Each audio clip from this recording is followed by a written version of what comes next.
Hey, I'd like to thank you all for being here today. You could be anywhere in the world, but you're here with me. I appreciate that. I got a question for all of you. What does it take to be successful? It's a loaded question because there's obviously a lot of factors involved in this. I'm here today to talk about a few subtle factors that can really make the difference, and they're key to being excellent and they're key to being successful.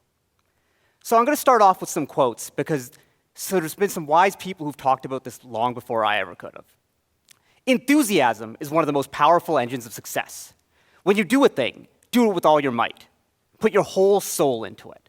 Stamp it with your own personality. Be active, be energetic, be enthusiastic and faithful, and you will accomplish your object. Nothing great was ever achieved without enthusiasm. This is a quote that I like to live my life by, and if you're going to walk away with anything from today's talk, this is it. This is it right here. What does it mean? Simply put, if you want to be excellent in a field, if you want to rise to the top, you have to be enthusiastic about it. A lot of people make a lot of decisions in our lives. A lot of people make decisions for us.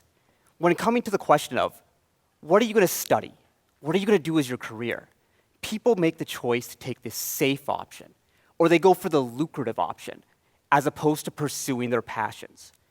They do this because they think, oh, it's much easier to be successful in a lucrative field.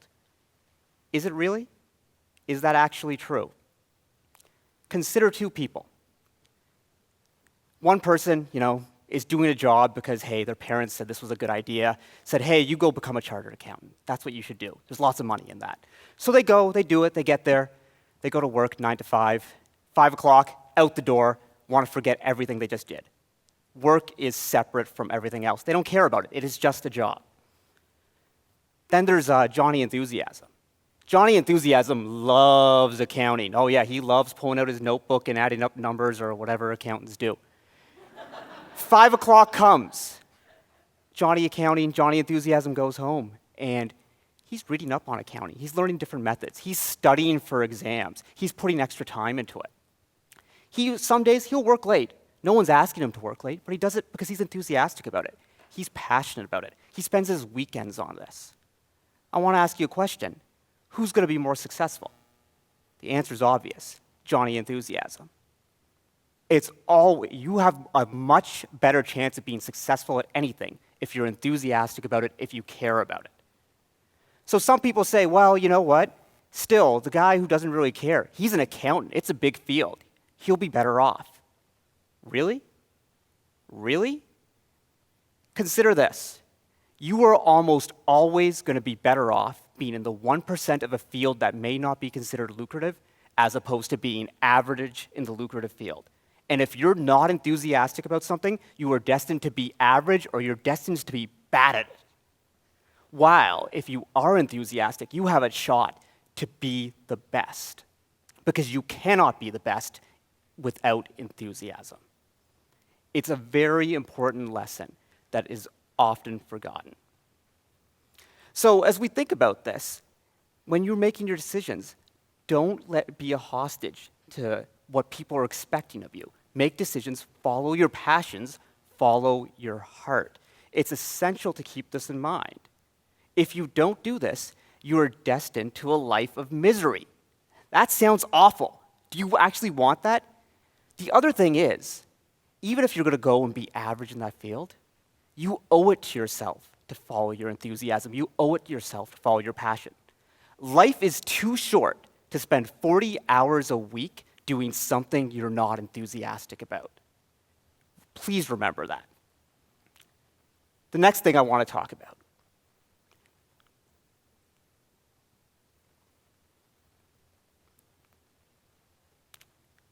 There are two ways to compete in this world. You can drag your opponent down, or you can rise above them. Which is better for society in the long run? We're talking about competition here.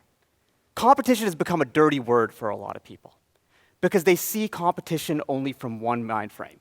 They see the version where everyone's trying to drag someone down. Competition means I win, You lose, I kick dirt on you. Well, that's not the only way you can compete. Unfortunately, because of this negative view of competition, it's being discouraged at a young age. Young people are being put into schools where competition isn't a good thing. We don't keep score in sports. Everyone's a winner. Unfortunately, that's not true. There are winners, there are losers. Competition is something that's very important and cannot be marginalized. There's been numerous studies on this, but it's been discovered that high school students who engage in competitive realms, typically high school sports, some cool kids do high school robotics, but we all can't be that awesome. The ones who do these sports end up being more successful in university and going forward. Why is that? Well, there's a lot of factors that come into play. They learn about teamwork, they learn some people skills, but they learn one very valuable skill that is not taught in most places. They learn how to compete. Competition is actually a skill, because when you learn how to compete, you are learning about expending maximal effort, rising above your opponent, and doing whatever it takes, determination and iteration, never giving up. Why is competition important to your lives? Consider this. You're all competing, all the time. Remember when you were in high school?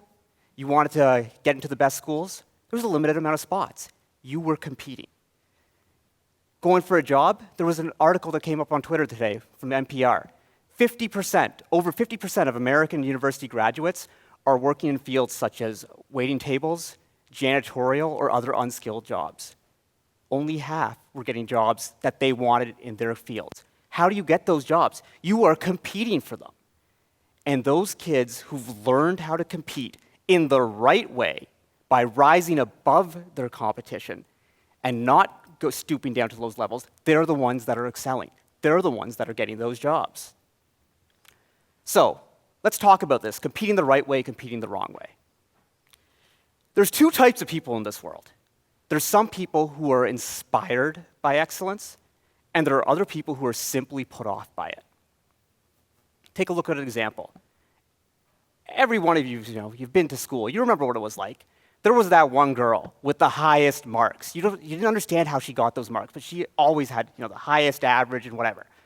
How did your friends treat her? How did you treat her? Maybe there were some people who were like, oh, wow, I want to be like that. But most people were probably like, meh, I doubt she has any friends. Does she ever go out? Is she ever going to find a boyfriend? This is the way that we treat excellence. That is the absolute wrong way. Think of Mr. Charming, Mr. Popular. He's probably dumb. Look at this. The people who are going to be successful are the ones who want to compete and say, hey, look at Johnny Popular. Look at Maria Brain.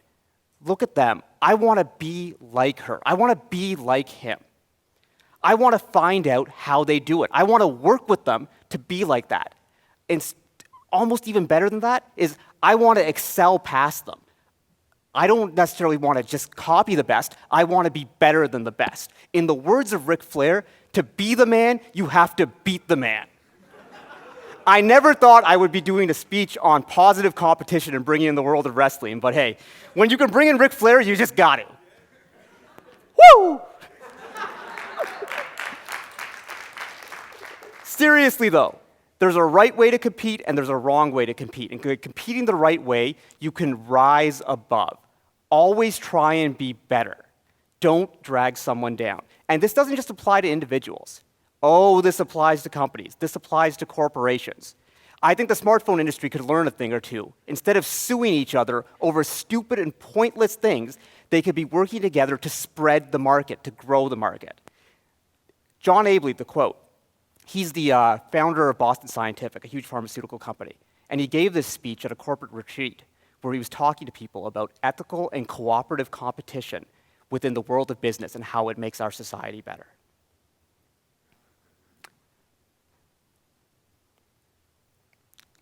The final thing I want to talk about. Gentlemen, we are going to relentlessly chase perfection, knowing full well we will not catch it, because nothing is perfect. But we are going to relentlessly chase it, because in the process, we will catch excellence. I am not remotely interested in just being good. Perfectionism is a dangerous concept. a lot of people fall victim to perfectionism. Why? Perfection does not exist. Chasing perfection, in some ways, can be like chasing a unicorn. You are not going to find it.